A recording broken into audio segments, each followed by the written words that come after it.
Hello, my brothers and sisters, and welcome to another episode of the Daily Armor. Today's topic. Excuse me, sir. Why does your car smell like a dirty skunk? Admit it. The first time you smelled weed, you thought it smelled like a skunk. Dirty, stinky. That's why they call it skunk weed.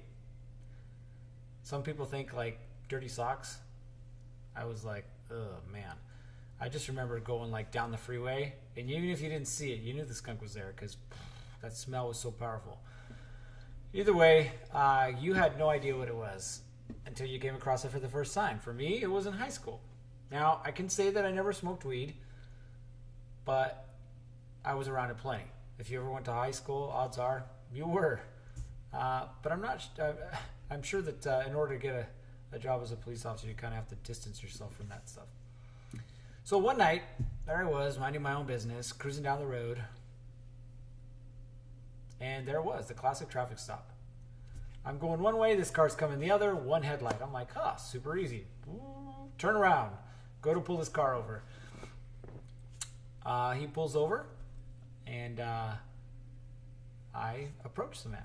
Well, as I'm approaching this car, I start to smell something, and it smells disgusting. Like, literally, it smells like a skunk. And I was like, a skunk? In the middle of the city? What is this? Ugh, what a horrible smell. So I go up to the driver's window, and he's like breathing hard. He's like super nervous. He was gripping that steering wheel so tight that like he had white knuckles. Staring straight ahead, like I asked him for his name and registration and insurance, and he's got sweat starting to pour down his forehead, and it's like, what is this guy trying to hide? Well, more importantly, why does it smell like a skunk? So I walked back to my car with my information and sitting there running his license, see if he's got any warrants or anything. And all of a sudden it was like, ding, the light bulb came on. Hey, stupid, that's not a skunk. I was like, oh crap! So I threw all my stuff onto the passenger seat, and I hurried and go back up to his car, and I'm like, excuse me? He's like, yeah. I'm like, you wouldn't be hiding anything illegal in this car, would you? No, I wouldn't, he tells me. But the spider senses are going off, right? So I had to step out of the car. As I continued with the small talk, I asked him if I could search his car. He's like, okay. So he stood with my back up at the trunk of his car. I opened up the back seat, and it was like bad, heavy smell. And I see this little white cooler. Open up the white cooler, and this large Ziploc bag full of fresh weed that stunk like a skunk. So I lifted up this bag in his direction, and I show it to him. I'm like, hey, what's this? He's like, he couldn't say anything. But see, I was super excited because this was my first major drug bust, right? It ended up being a pound of weed. I was like, so what do I do? Do I take a picture next to the drugs? I mean, what do I do? I don't know what to do. So let's start with the obvious, right? I should probably put him in handcuffs. So I did. Threw him in the car, finished searching the car, and I was like, oh, that's it, right? What do I do? Tow it? Tow it. Yeah, tow it. I'll tow it. Get rid of it. Towed it. So my night continued following these little simple steps, right? Eventually I ended up with, again, like I was saying, a pound of this high-grade marijuana and a confession. It only took me 5 hours to complete the call. So what was the lesson that I learned? The lesson that I learned was simplicity over complexity. Like, I, for a moment, froze and didn't know, okay, so what should I do now? And then I remembered, okay, there's a simple process. One, if you have a suspect and you have probable cause, odds are he should probably be in handcuffs. So I did that. Odds are you're going to have to do something with the car, so you might want to search it first. Search the car, nothing there. Hey, you can't leave it here. You should probably tow it. Okay, I'll tow it. Hey, he needs to go somewhere. He can't hang out in the backseat of your car for the rest of the night. You should probably take him to the station. Take him to the station. Process the drugs. On and on and on.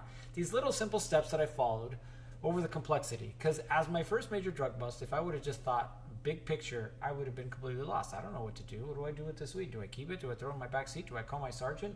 Do I call up the local drug dealers and see if they want to make a trade? I mean, what do I do? Very simple steps. So my backup had never arrested anybody with drugs. She just wasn't a proactive officer, and she'd never done it. My boss, he wasn't a drug guy. He didn't know how to do it. But I had been trained, and I knew, again, slow it down, you'll be able to get through it. So it brings the question that I want you to ask yourself is, where in your life have you been going so fast and so hurriedly that things start rattling around in your brain and you start suffering from what they call information paralysis or analysis paralysis? You're trying to go through everything at the same time and it's just not happening. Your brain shuts down because you're trying to make it too complex. So where have you suffered from that? Across your core four, your relationship with your body, your being, your balance, and your business. Where has it kept you or paralyzed you so much so that you haven't been able to complete the task? You would rather just push it off, leave it to the side instead of having to do it.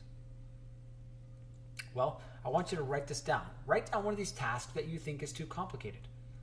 And then I want you to think of a way that you can simplify it. Make it a game. Make it a list of check boxes. Make it something super simple that your 5-year-old can get through it. See, Creighton Abrams said something one time. He says, how do you eat an elephant? You eat an elephant one bite at a time. All right, that's it for today. What I need you to do, go to warriorguardian.com. Check it out. Follow us on Instagram and Facebook at Warrior Guardian. And subscribe to YouTube at The Real Warrior Guardian. See you on the next one.